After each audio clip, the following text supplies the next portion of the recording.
किराएदार बेटा। उठ जा नालायक, सुबह के 8 बजने को है। तुझे एग्जाम नहीं देना क्या? थोड़ी देर और सोने दीजिए ना पापा। तू उठता या फिर मैं तेरे ऊपर पानी फेंकूं? रोज गधों की तरह सोता रहता है, पेपर की कोई टेंशन ही नहीं है। और एक हमारा समय था जब हम पेपर में फेल होने के डर से रात भर पढ़ा करते थे, सो ही नहीं पाते थे। तो क्या अब आप उसका बदला मुझसे लेंगे? मैं 15 मिनट बाद उठ जाऊंगा, आप प्लीज जाइए, मुझे डिस्टर्ब मत कीजिए। इतना कहकर रौनक रजाई ढककर फिर से सो जाता है। तू ऐसा नहीं मानेगा, रुक मैं अभी पानी लेकर आता हूं। बस फिर क्या था, इतना कहकर वो भागते हुए बाथरूम में जाते हैं और पानी की एक बड़ी सी बाल्टी लाकर रौनक के ऊपर फेंक देते हैं। पानी पड़ते ही रौनक झट से उठ जाता है। ये आपने क्या किया पापा? अब तो उठेगा नहीं तो यही करना पड़ेगा ना। वैसे थैंक्स डैड, आपके कारण ना अब मुझे नहाने की भी जरूरत नहीं पड़ेगी।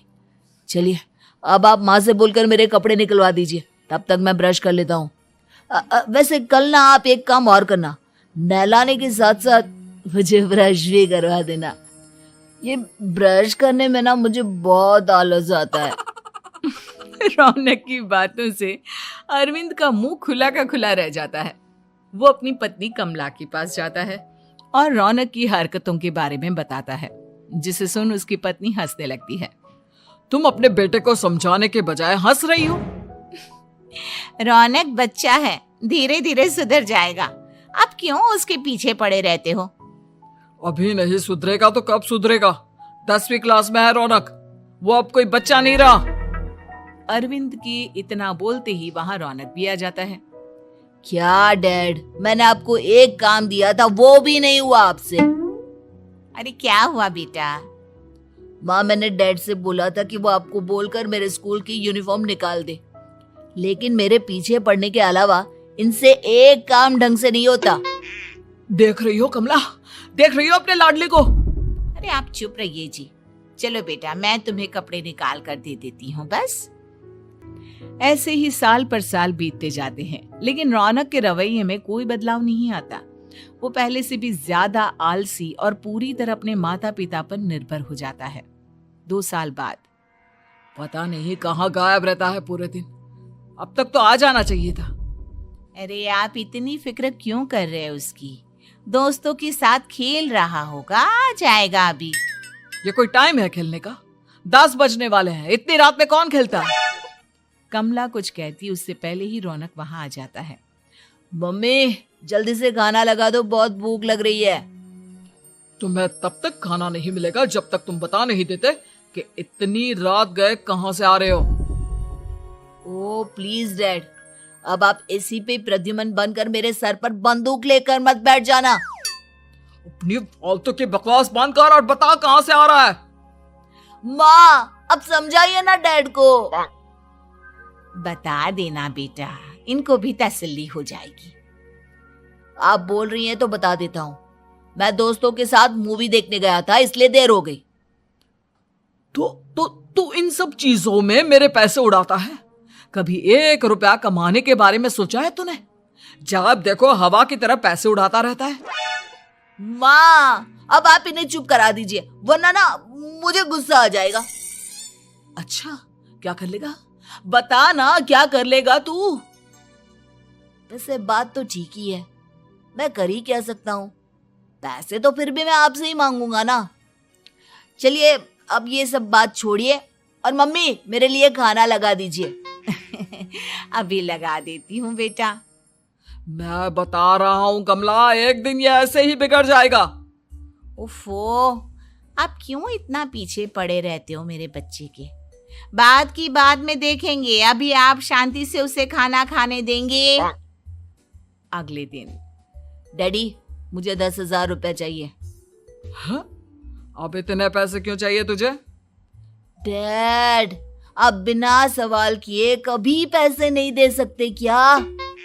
जब तक तू बताएगा नहीं तुझे पैसे भी नहीं मिलेंगे। अरे अब आप अपने बेटे को पैसे भी नहीं दे सकते?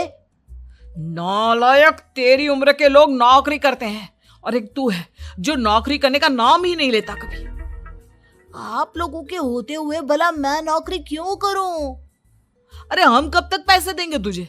तुझे भी तो अपने पैरों पर खड़ा होना होगा ना। कौन सा उधार के पैरों पर खड़ा हूं? अपने ही तो पैरों पर खड़ा हूं मैं। इसी तरह रौनक दिन प्रतिदिन लापरवाह होता जाता है।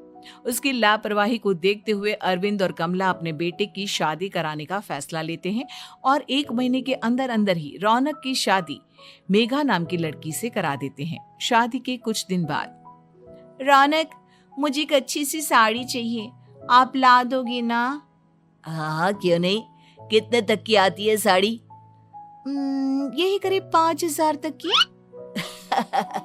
तुम चिंता मत करो, मैं आज ही डैडी से पैसे मांगकर तुम्हारे लिए साड़ी ले आऊंगा।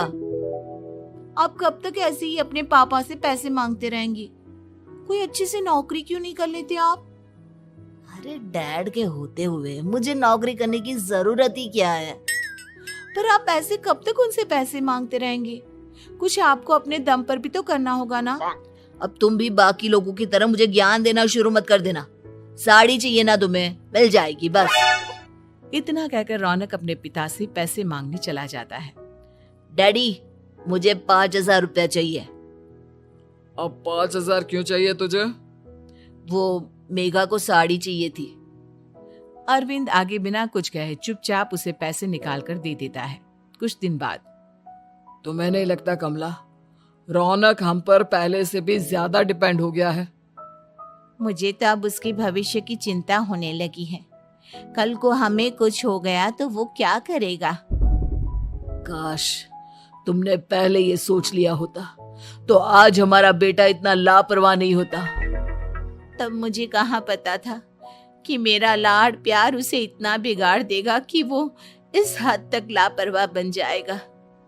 कोई बात नहीं, अभी भी देर नहीं हुई। मुझे पता है उसे कैसे सुधारा जा सकता है।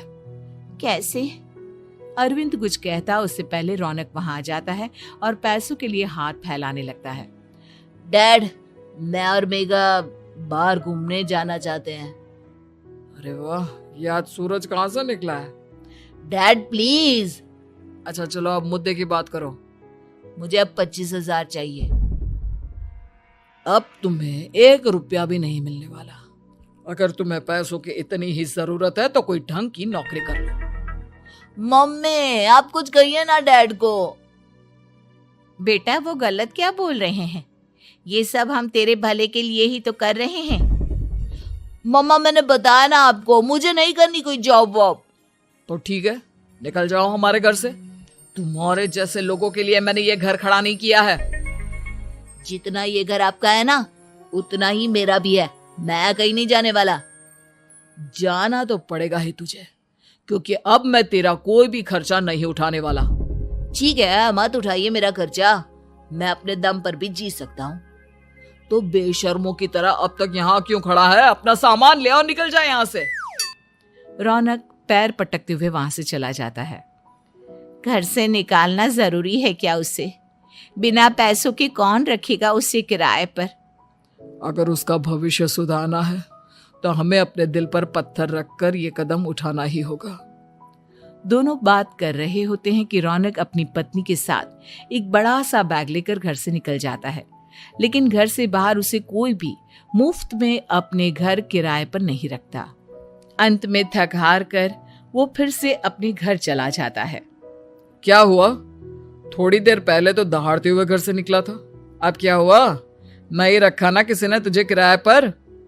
डैड प्लीज, मैं कुछ दिनों में कोई अच्छी सी नौकरी शुरू कर दूंगा। आप तब तक तो हमें रख लीजिए प्लीज। सुबह से रात हो चुकी है लेकिन कोई हमें रखने को राजी नहीं है। अब आप ही बताइए, इतनी रात को मैं मेघा को लेकर कहाँ जाऊंगा? ठीक है ठीक है, बहू की वजह से मैं तुझे घर पर रख रहा हूँ, लेकिन तू इस घर में एक बेटे की नहीं बल्कि एक किराएदार की हैसियत से रहेगा। 3 महीने है तेरे पास। इन 3 महीनों के अंदर अंदर मुझे तेरी पहली तनख्वाह हाथ में चाहिए, समझ गया?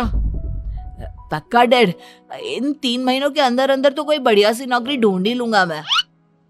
ऐसे ही धीरे धीरे समय बीतने लगता है और अरविंद के दिए 3 महीनों में से 2 महीने बीत चुके होते हैं। पापा जी ने हमें 3 महीने दिए थे, जिसमें से 2 महीने तो बीत चुके हैं। अब ये आखिरी महीना बचा है।